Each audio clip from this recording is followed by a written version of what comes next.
emphasis is on sustainable development, which takes into account not only GDP growth, but also employment, job creation. And that emphasis has translated into a strategic priority for the government. In the 2013-2014 fiscal year, the Simpson-Miller administration plans to create jobs and grow the economy. Key objectives if Jamaica is to realize the vision of developed country status by the year 2030. To help the economy grow, government is implementing a number of development projects targeted at some key productive sectors. Among them, rural development, manufacturing, tourism, mining, and agriculture. No other sector can readily absorb the volume of low-skilled or unskilled individuals as the agricultural sector.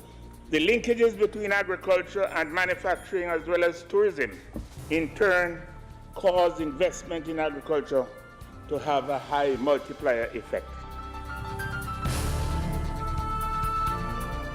Even as it looks to grow the wider agricultural sector, government is also targeting food security.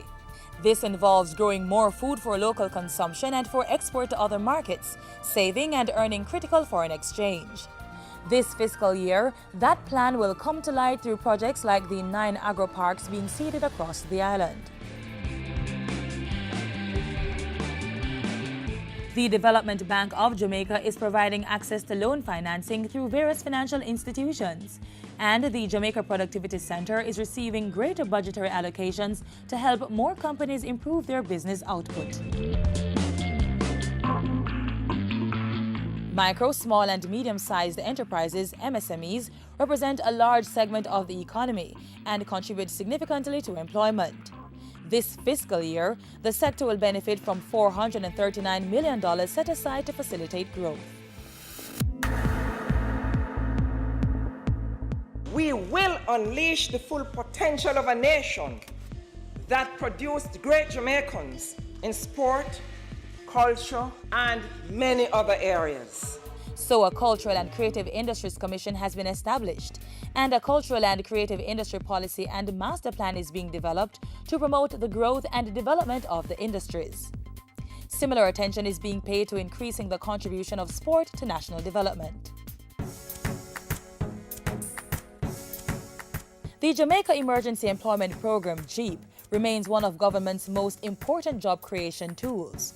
In addition to providing jobs, JEEP is also part of a wider focus to improve Jamaica's road infrastructure, moving people and goods in a timely and cost-effective manner, and supporting the growth of industries like mining and manufacturing.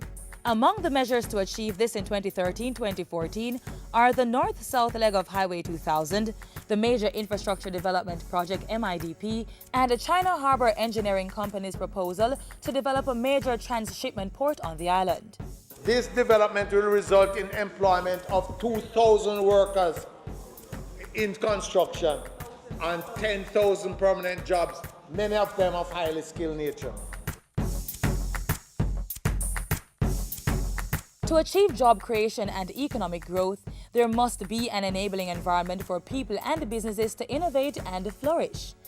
Protecting the natural environment and improving public cleansing are also identified as critical elements of the plan for job creation and economic growth. So too is taking steps towards legislative and administrative reform, such as amending the appropriate pieces of legislation to make the Flex-to-Week concept a reality. This, it is hoped, will influence businesses to become more productive. How the state, labor, capital, and civil society coexist can determine economic growth. So several programs are being pursued to harmonize those relationships. For example, Cabinet has established a national task force to coordinate investor inflows to support the Jamaica Logistics Hub. Job creation and economic growth. Strategic priority number 2 of the Portia Simpson-Miller-led administration as it implements the 2013-2014 development plan. We have to grow our economy in order to accelerate national development.